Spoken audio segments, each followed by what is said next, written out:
안녕하세요. 부자금리 트레이너 백승입니다. 3주 만에 뵙는 것 같아요. 저도 약간 그 마음을 다잡기 위해서 나름 휴가를 보내고 있는데요. 급하게 오늘 이 유튜브를 찍는 이유는 오늘 아주 재밌는 사건이 있었기 때문에 그렇습니다. 경매 사건들은 뭐 특이할 만한 물건들이 뭐 늘 자주 있는 것은 아닌데요. 오늘 좀 독특한 물건이 있었어요. 자, 어떤 애인지 보겠습니다.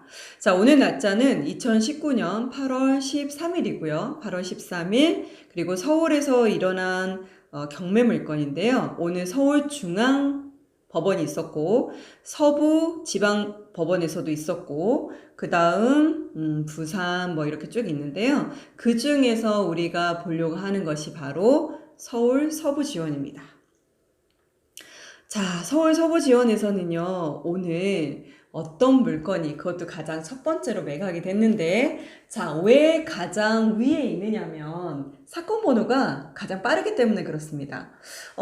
이제 경매 물건이 이제 한 날, 말 그대로 여기는 3개의 물건이 그날에 다 나오는 거예요. 그러면, 법원에 접수된 이 접수 연도가 앞에 붙도록 되어 있죠. 그러니 만약에 2019년도에 채권자가 경매를 접수를 하게 되면 말 그대로 2019 타경하고 이제 번호가 시작이 되도록 되어 있는데, 자, 오늘 이 관심을 끌었던 물건은 가장 먼저 입찰에 붙여질 수밖에 없었습니다. 이유가 뭐냐면 바로 2014 타경이기 때문에 그렇습니다.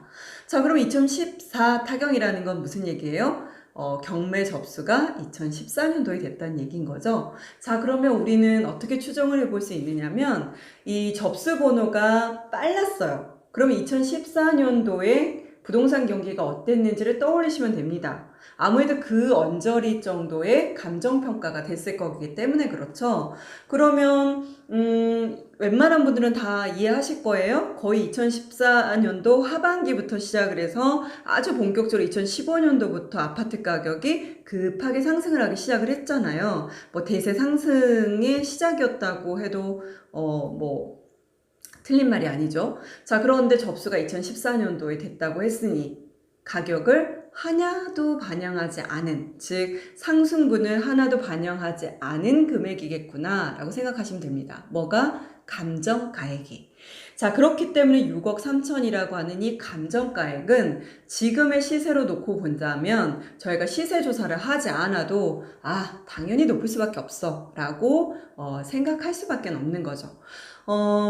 어떤 그 이슈가 있었던 지역들은 거의 2014년도를 기점으로 해서 얼마 정도 올랐죠? 거의 2배 정도 올랐습니다. 그런 조사를 해보지 않아도 얼추 거의 12억 정도는 될 거라고 추정을 하는 게 맞을 겁니다. 그럼 그건 정말 맞는지 한번 보도록 할게요. 자, 사건을 열어서 보도록 하겠습니다.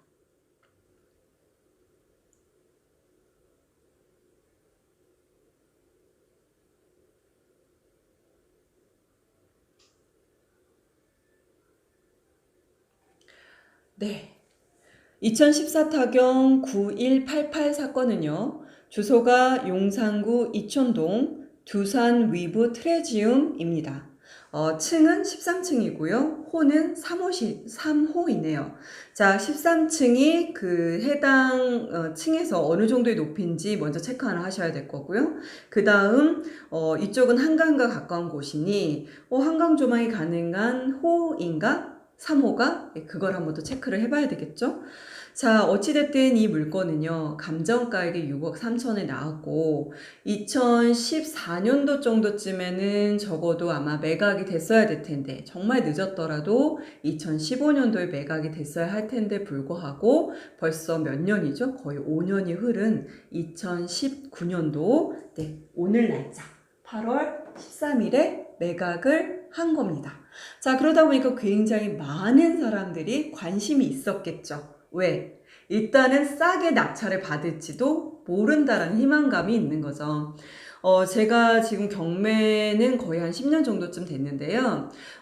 이런 경우에는 솔직히 좋은 금액의 낙찰을 못 받습니다. 왜냐면 일단 그 감정가액이 낮다는 거 하나만으로 굉장한 이슈몰이가 됩니다. 예를 들어서 평상시에 용산에 있는 아파트가 뭐 이 아파트는 전용이 8, 9 타입이니까 뭐 거의 33평 정도쯤 되는 아파트잖아요. 30평대 아파트인데 당연히 다 10억이 넘어갈 건데 감정가가 6억 3천에 나왔다는 얘기는 그래도 한 번은 입찰은 해보고 싶잖아요. 네. 자, 그리고 떨어졌다 하더라도 저는 뭐라고 얘기를 하는 거죠?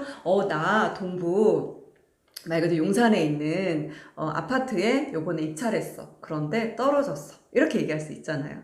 자, 그래서 우리가 기대를 갖게끔 하는 심리가 작용을 합니다. 그러다 보니 굉장히 많은 사람들이 입찰을 할 수밖에 없고요. 또 입찰할 수 있는 절대가액도 낮은 거죠. 즉 10%의 입찰 보증금을 준비를 해야 되는데 감정가가 6억 3천이고 신건이기 때문에 감정가가 그대로 매각이 되는 사건이죠.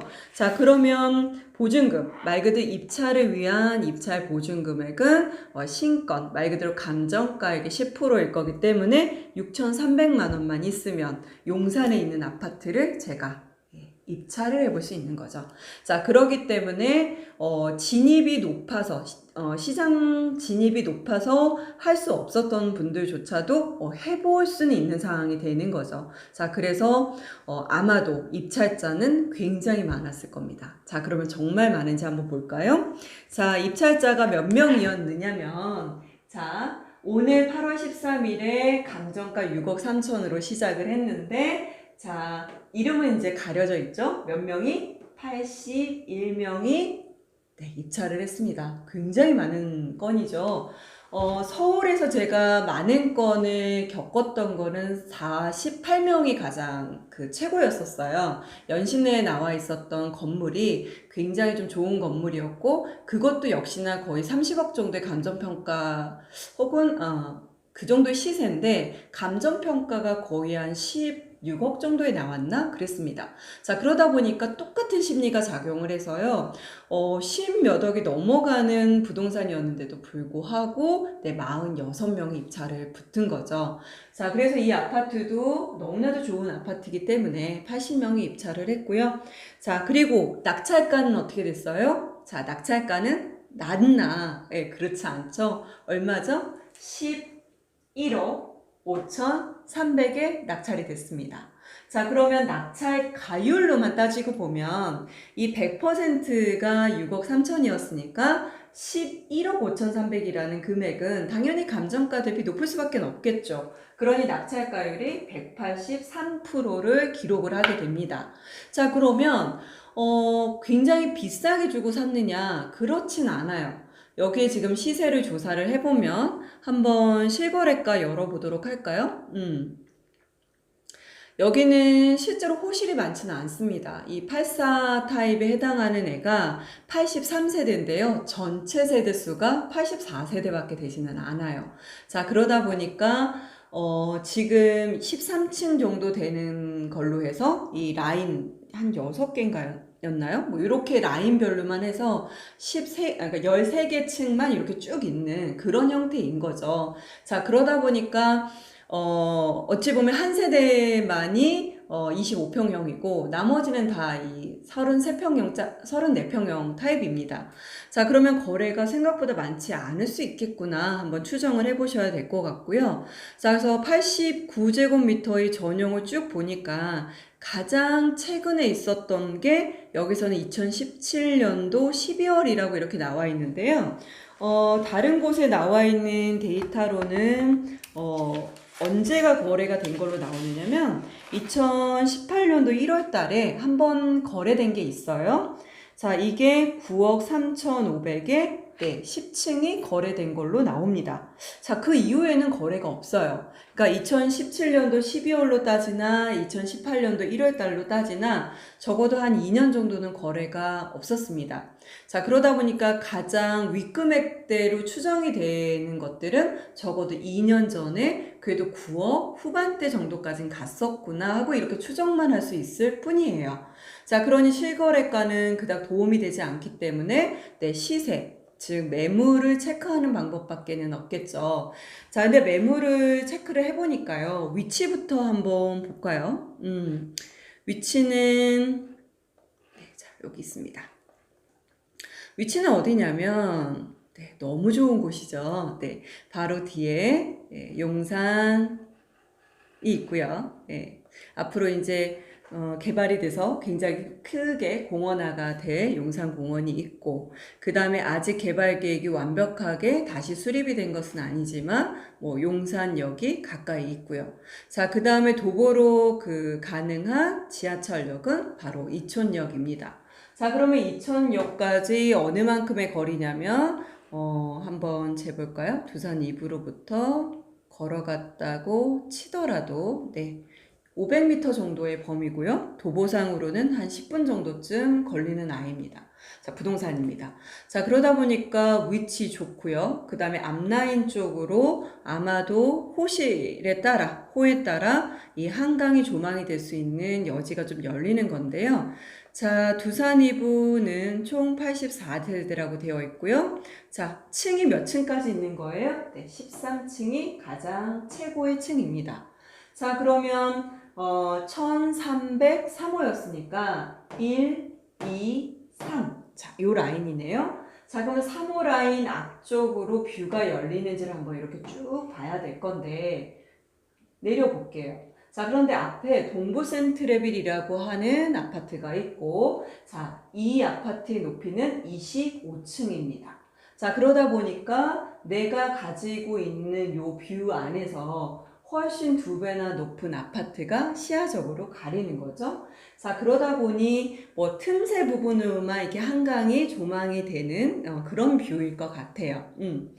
자, 뭐 시원하게 열리지는 않지만 어찌됐든 한강이 일부 조망이 되고 지하철도 가까웠고 앞으로 굉장히 좋아질 곳에 요지에 위치해 있죠. 자, 그러면 이 아파트는 거래가 많지 않기 때문에 그보다 훨씬 더 좋다고 평가가 되는 한강 조망이 더 잘 될 거라고 조망이 되는 이 동부센트레빌의 가격을 따져봤더니 동일한 평형은 좀 모양이 예쁘지 않은 타입이 있기는 한데요. 어쨌든 그 타입이 거의 14억 정도쯤이 하고요.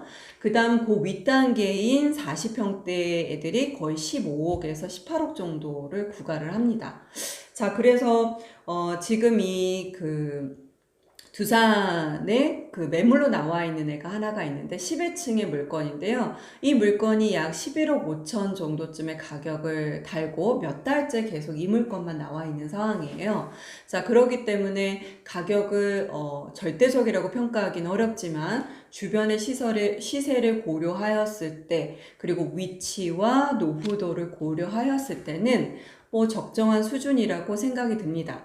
그 다음 제가 항상 체크하는 게 하나가 더 있죠. 전세가율. 자, 전세가는 지금 얼마냐면 한 6억에서 6억 5천 정도쯤 합니다. 자, 그러니 전세가율의 가장 일반적인 수준인 50% 범위를 놓고 이 매매가로 추정을 해보면 결과 좀 맥스로 따져도 한 13억 정도가 나오고요. 뭐 전세가가 6억 5천이 아닌 것들도 있기 때문에 한 6억으로 감안을 하고 50%로 추정을 하더라도 한 12억 정도까지는 무난해요. 그러니 이 물건은 12억에서 12억 한 5천, 그 다음에 13억 정도까지는 아주 괜찮은 거죠. 자, 그러면 이제 낙찰가가 얼마에 됐어요? 다시 명확하게 다시 기억을 해보면, 네, 방송을 이제 오래간만에 다시 하다 보니까 말도 단어들도 조금씩 꼬이네요. 자, 11억 5,300입니다. 자, 그러면 이 가격이 적당한지를 보려면 어떻게 하면 될까요? 11억 5,300을 가지고 시세 12억 5천이라고 되어 있는 이 매물을 가지고 한번 나눠보는 거죠. 금액을 나눠보면 이 정확하게는 이 낙찰가율 은 92%가 됩니다. 즉 시세라고 추정이 되는 물건에서 낙찰받은 금액의 비율이 92%라는 얘기죠. 자, 그러니 아까 낙찰가율이 183%까지 간 것은 어찌 보면 이 정상적인 낙찰가율은 아닌 것이고 감정가가 낮게 잡혀서 일어난 일이라고 보시면 되고요. 자, 그러면 정상적으로는 일반 매물에 비해서 얼만큼 싸게 받은 거냐면 8% 정도쯤 싸게 받은 겁니다. 우리가 8% 정도면 되게 별로지 않아요? 라고 생각하시겠지만, 아파트가 8% 상승하기가 쉽지 않죠. 지금과 같이 막 대세 상승기였던 몇 년 동안에 뭐 한 10%도 상승하고 20%도 상승했기 때문에 굉장히 그 감이 지금은 기대치가 높아져 있으신 거지만, 실제적으로는 거의 1억 정도 차이가 나는 겁니다. 자, 그러니 거의 12억 5천이나 13억 정도 할 수 있는 부동산을 11억 초반에 받았다? 괜찮다고 봅니다. 나쁘지 않게 받았다라고 추정이 보여지고요. 자, 어찌됐든 입찰은 거의 80명에 있는 사람들이 그 서로 경쟁을 해서 한 11억 정도의 낙찰이 됐고, 그 금액은 시세 대비 한 1억 정도 싸게 낙찰이 된 것이다. 그리고 한 8% 정도쯤 낙찰가율이 낮게 설정이 됐다라고 보시면 돼요. 제가 이 머니클럽 분들 이제 투자연구 수업에서도 얘기를 드렸었지만, 가장 하반기일 때 이 경매 낙찰가율은 5%밖에는 빠지지 않았었어요. 자, 그런데 지금 8%가 빠졌죠? 자, 당분간은 요게 한 10%대 정도 구간에서 이 낙찰가가 왔다 갔다 할 것으로 보여지고요. 아마 내년부터 이제 조금 더 이제 입주 물건과 분양 물건이 거의 끝나고 실물 경기가 약간 하락한다라고 하는 어떤 여러 가지 조건이 같이 맞물려지면 또 한 5% 정도쯤 떨어질 거라고 봅니다. 그래서 한 10%에서 15% 정도 구간으로 어떤 매물이죠. 그러니까 시세라고 추정되는 부분으로부터 이제 낙찰을 받으실 수 있게 될 거예요. 그래서 점차 낙찰가율은 조금씩 낮아질 예정입니다. 그런데 항상 경매, 그러니까 이 부동산 투자는 양날의 칼이라고 보시면 될 것 같아요. 그러니까 낙찰가가 많이 내려갔으니까 그럼 내가 수익이 커지겠네. 이것도 맞는 말이지만 그만큼 그 낙찰가가 떨어지는 이유는 뭐예요? 사람들이 부동산을 긍정적으로 보지 않는다는 거죠. 또 살 사람들이 그만큼 줄었다는 얘기겠죠. 그렇기 때문에 내가 싸게 낙찰을 받아도 역시나 팔 수 있는 상황이 아주 나이스하게 풀리지는 않을 거기 때문에 상승기에 아주 작게 5%대의 싸게 낙찰을 받아서 바로바로 팔 수 있는 상황이 올 거냐, 아니면 하락기 정도로 들어가서 낙찰가율은 많이 떨어져서 차익은 많이 남는데 결과 좀 빨리 팔 수 있겠느냐, 이렇게 놓고 보시면 항상 모든 그 부동산은 상승기가 됐던 하락기가 됐던 각각의 다른 투자 포인트를 갖고 접근이 되는 것 같습니다. 그래서 여러분들 입장에서는 뭐 하락기로 접어들기 때문에 부동산 재미없어 이렇게 생각하지 마시고 거기에 맞는 투자 전략을 세우시고 접근을 하시면 되는 겁니다. 자, 오늘은 이 용산에 있는 아파트, 80명이나 입찰한 이 아파트 때문에 갑자기 유튜브를 찍게 되었습니다. 네, 그러면 다시 만나 뵙도록 하겠습니다.